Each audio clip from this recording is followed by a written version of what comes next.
Et avec nous sur ce plateau, Prince Koumane Doumbé III. Bonsoir. Bonsoir, Pathos Ferré. Vous êtes professeur des universités, militant et fondateur à Douala de la Fondation Afrique Avenir International et donc un grand défenseur de la mémoire et du patrimoine. La question, on en parle, on la rappelle, c'était comment décoloniser l'enseignement. Et puis je vous la pose justement cette question. Qu'est-ce que ça évoque chez vous quand on dit comment décoloniser l'enseignement? C'est une question qui me préoccupe depuis que j'ai l'âge de 24 ans. Parce qu'à l'âge de 24 ans, j'ai écrit un petit livre. J'ai 24 ans, testament d'un jeune Africain. Parce que j'étais en Europe. J'ai fait mes études en Europe, en Allemagne. J'ai fait mes études secondaires en Allemagne, supérieures à Lyon, etc. Et j'ai vu qu'il y a quelque chose qui manquait. C'est que je n'arrivais pas à trouver les réponses pour l'Afrique en tant qu'Africain. Donc, j'ai commencé à chercher. Et j'ai commencé à faire de la recherche fondamentale. Parce qu'on ne peut pas dire un jour, on change. Si vous n'avez pas fait la recherche fondamentale d'abord. Et quand vous avez donc fait cette recherche fondamentale, ça vous donne les bases. C'est pour ça que c'est pas pour avoir des diplômes, mais si j'ai fait jusqu'à l'habilitation, c'était pour ça. Je voulais comprendre qu'est-ce qui manquait dans ce qu'on m'apprenait, qu'est-ce qui me manquait en tant qu'Africain, qui doit donner ma contribution fondamentale. Et quand on dit changer, c'est-à-dire l'éducation en Afrique, c'est pas seulement l'Africain qu'il faut changer, c'est aussi l'Européen, c'est-à-dire l'ancien colonisateur. Tout le monde est victime, c'est-à-dire de structures qu'on a mis en place pour dire autre chose que la vérité scientifique. Donc vous parlez de contribution. Comment vous procédez dans votre fondation de manière concrète? Quels sont les exemples? Quelle est votre méthodologie? Voilà, alors ce que j'ai fait d'abord, c'est faire toute cette recherche fondamentale. Et un jour à l'université de Yaoundé, j'ai dit à mes collègues, on ne peut plus continuer à lire les livres que les Européens ont publiés, aller dans les archives avec des documents qu'ils ont fait. Faisons le tour du Cameroun. On a fait le tour de tout le Cameroun et on a interrogé 176 vieux. Et vous voyez ici, dans chacun des livres, vous avez l'interview du vieux. Et c'était des vieux qui avaient à peu près 90 à 100 ans, jusqu'à 110 ans, qui nous disent comment le pays était avant l'arrivée des Européens. Et quand les Européens sont venus, qu'est-ce qui s'est passé dans tous les domaines, médecine, droit, etc., etc. Et maintenant, nous avons, à la Fondation Afrique Avenir, et grâce aux éditions qu'on a mis aussi en place, une collection de ces 176 vieux, ce qu'ils nous ont légué, et dans leur langue. Parce qu'ils ont parlé dans leur langue. S'ils ne parlaient pas dans leur langue, ce savoir-là était absolument inaccessible. Alors justement, là c'est la transcription écrite finalement de tout ça. Oui.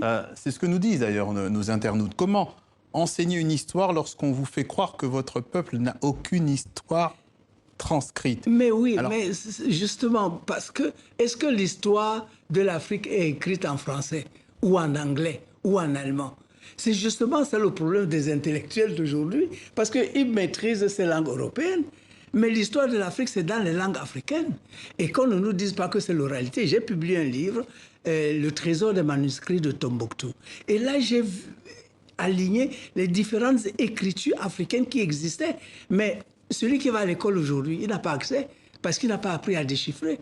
Donc, si tu n'as pas appris à déchiffrer, comment tu vas arriver à voir... Comment on explique justement 60 ans après les indépendances qu'on en soit encore là, que la langue qui soit utilisée généralement soit la langue de l'ancienne puissance coloniale? En 2009, j'ai publié un livre, L'Afrique s'annonce au rendez-vous, la tête haute. Et j'ai dédié ce livre au président de la République, en me disant que j'espère que vraiment chaque président de la République pourra ouvrir ce livre un jour pour comprendre les mécanismes et voir comment est-ce qu'on peut faire aujourd'hui. Parce qu'il y a des possibilités. Donc il y a des freins politiques selon vous? Pardon? Il y a des freins politiques, il y a des mais il faut les freins politiques. politiques. Mais dites-vous bien que nous sommes tous, les présidents, les ministres, on est tous allés à la même école du Blanc, où tu n'as rien appris sur toi-même. C'est que nous avons... c'est-à-dire, on nous a formés comme des diplômés illettrés. Et c'est là où je dis que la tradition africaine, c'est là où il y a le trésor, n'est-ce pas, du savoir africain, les sources du savoir africain. Paul Sonia nous dit il faut apprendre aux petits les poèmes africains plutôt que les capitales européennes. Vous êtes d'accord? C'est pas seulement les poèmes.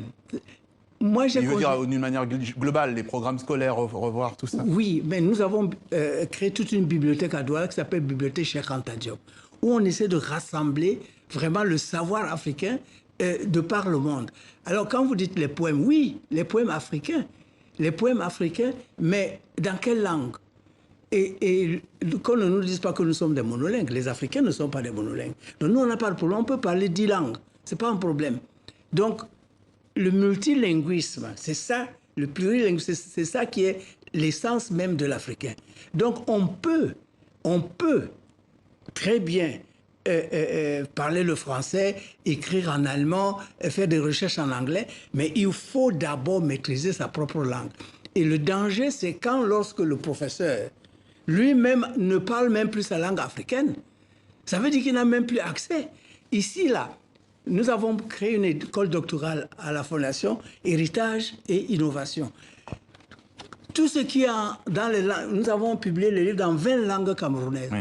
Mais les gens n'ont pas, si on ne parle pas la langue, on n'a pas accès. C'est-à-dire que ce savoir est fermé. Issaya Kouma nous dit, comment voulez-vous qu'on décolonise l'enseignement en Afrique si nos systèmes éducatifs sont très généralement élaborés par les colonisateurs? Alors, vous en avez déjà un peu parlé, vous avez déjà un peu répondu. Les manuels scolaires, par exemple, sont édités en Côte d'Ivoire par une maison d'édition a priori locale, mais filiale d'un groupe français, un grand groupe français. Mais c'est pour ça que nous avons créé... C'est pour ça que vous avez créé effectivement la maison, les éditions Afrique à venir, on a créé ça. Parce que ça a une influence forcément. Mais bien sûr. Et maintenant, vous avez dans plusieurs pays africains des petites maisons d'édition qui sont en train de se créer. Et ce que nous avons... Et vous avez des difficultés avec ces maisons d'édition, ces petites maisons d'édition? Non, ce que nous faisons, par exemple, on vient du Salon du Livre de Francfort.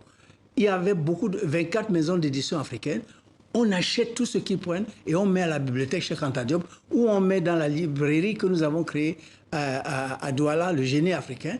C'est-à-dire qu'il faut des infrastructures, il faut Justement. Oui. Justement, Nelly Sidibé nous dit on connaît mieux Victor Hugo que Amadou Cheikh Anta Diop ou Aimé Césaire. C'est un problème. Mais oui, mais regardez, je viens de publier en 2008 un livre, par exemple, où je fais voir le père de la littérature russe, n'est-ce pas? Abraham Hannibal. Qui sait que Abraham Hannibal, que son grand-père, Abraham Pouchkine, que son grand-père Hannibal est un Camerounais, du Logon-Birni? On n'apprend pas ça à l'école. Et donc, vous réparez cette injustice? On répare en publiant pour que ce soit disponible. Parce que vous ne pouvez pas changer l'enseignement si vous n'avez pas les documents. Et les éditeurs... On vous écouterait pendant des heures, mais on va devoir conclure malheureusement. Prince Koumane Doumbé III était notre invité. À l'UNESCO demain. Oui, pour cette synthèse, on en parle. Merci en tout cas. Et pour en savoir plus, justement, allez sur le site www.fondationafricaavenir.org. Merci.